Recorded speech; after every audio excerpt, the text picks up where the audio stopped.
一往骸骨流淌的血光，你只竟能扛住我的虚真幻境。 Прорыв Лофена к уровню Бессмертного будет поистине значительным событием. Именно с этого уровня эксперт действительно считается бессмертным и не умирает по естественным причинам. Сила самого слабого бессмертного, носящего титул Лорд Армии, примерно равна 200 мастерам мира, а непобедимый бессмертный король в 80 тысяч раз сильнее пикового хозяина мира. Как мы уже говорили ранее, уровень культивации бессмертных обычно делится на 3 подкатегории в зависимости от их силы. Бессмертный генерал или лорд армии, бессмертный маркиз и бессмертный король.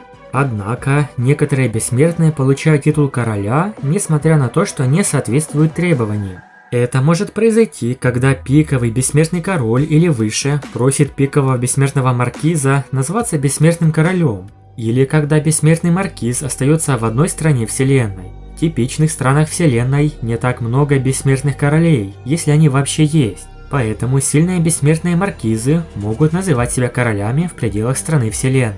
Истинные бессмертные короли получают свой титул короля от могущественных организаций, таких как компания виртуальной вселенной, и обычно работают на одну из этих организаций. Лорд армии и маркиз в свою очередь делятся на низких, высших и пиковых. Так, бессмертный с силой эквивалентной 200 мировым мастерам будет классифицирован как низкий бессмертный лорд армии, в то время как бессмертный с силой эквивалентной 80 тысячам мировым мастерам будет считаться пиковым бессмертным королем.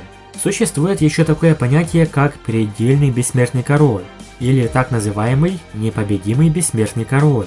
Таким будет Лофен, как понятно из названия ролика.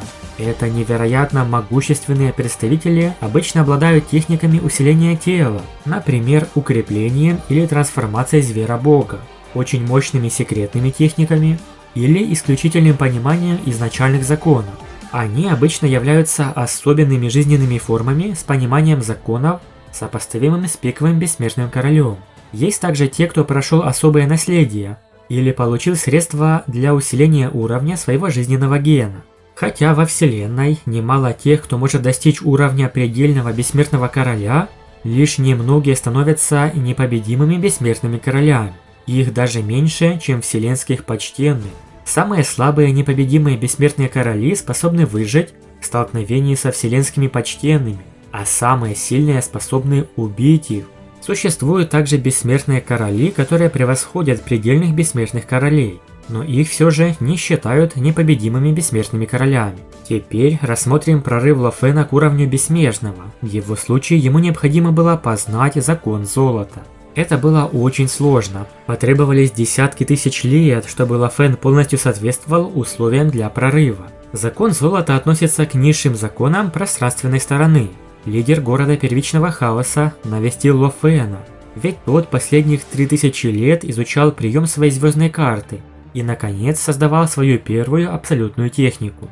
Как выяснилось, Лофен не спешил совершить свой прорыв стать бессмертным. Он считал, что еще недостаточно силен.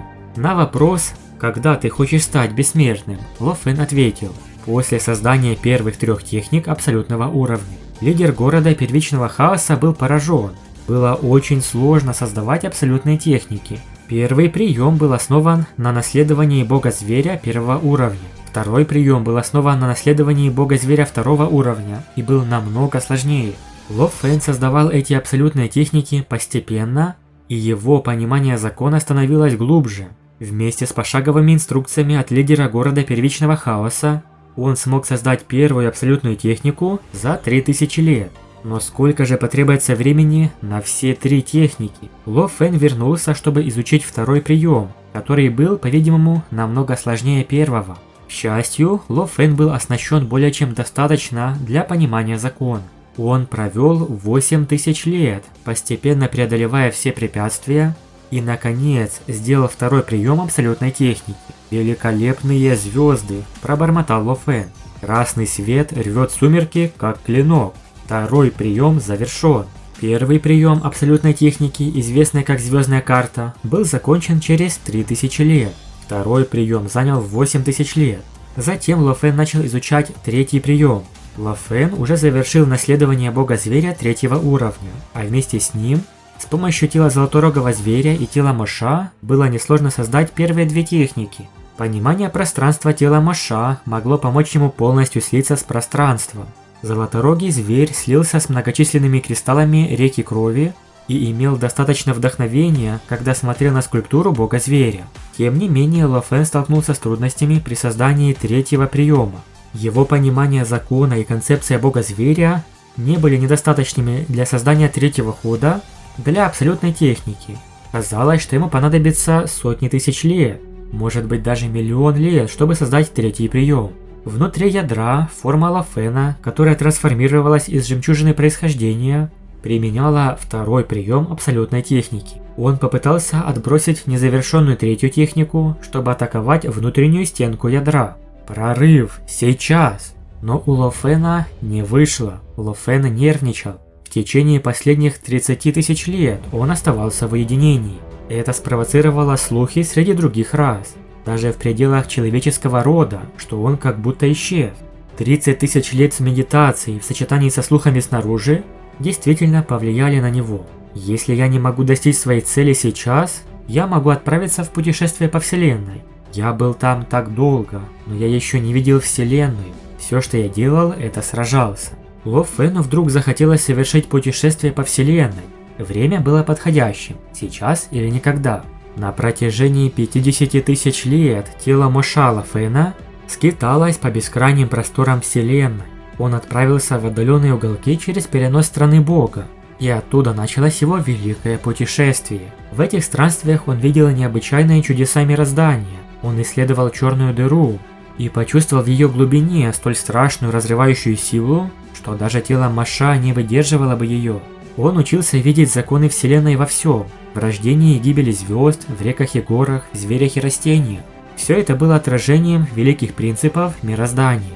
Его состояние сознания постепенно сливалось с самой Вселенной, и это давало ему новые прорывы. Иногда он ощущал вдохновение и резко повышал свой уровень. На одной из планет жизни, принадлежащих тюремной расе, Ло Фэн стал свидетелем трагедии. Планету окружило гигантское существо с 18 лапами и металлической головой. Глаза его сияли золотым светом. Это был бессмертный, подчиненный императору Тени. Он подчинил себе всю планету, провозгласив ее своей, и грозил уничтожением любому, кто осмелится сопротивляться. На планете обитали миллионы существ, десятки лордов сектора.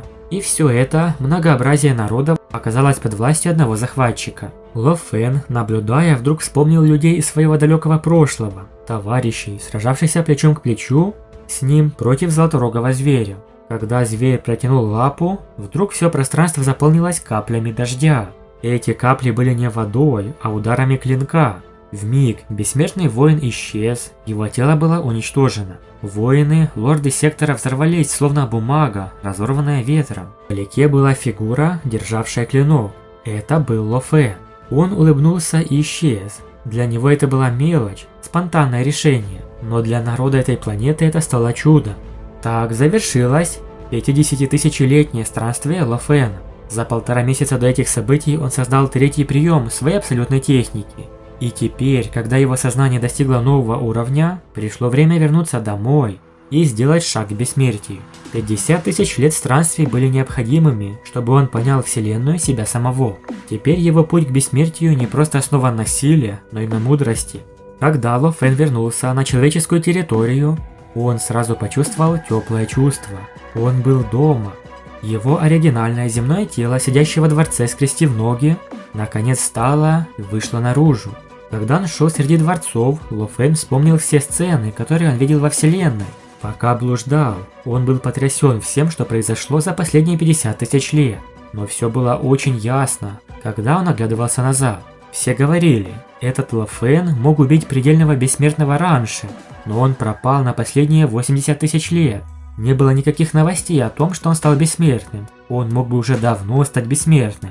Почему он остается хозяином мира так долго? Лидер города первичного хаоса почувствовал, что Ло Фэн, который находился в уединении на протяжении 80 тысяч лет, наконец вышел из дворца. Он увидел Ло Фэна сквозь все здания. Он шел с такой естественной и достоверной улыбкой, которая раскрывала его спокойное психическое состояние. Лидер города первичного хаоса мог сказать, что весь опыт и вдохновение, которые Ло Фэн культивировал за последние 50 тысяч лет, собирались подтолкнуть его в значительную трансформацию. Как ученый, который накопил множество исследований, и наконец оказался на грани прозрения. Да, очень интересно. Пожалуй, это одно из немногих Дунхуа, где главный герой не спешит с прорывом, а десятки тысяч лет пробивается к новому уровню. Напишите в комментариях, что вы думаете об этом. Большое спасибо за просмотр. Подписывайтесь на канал, ставьте лайк и всем пока.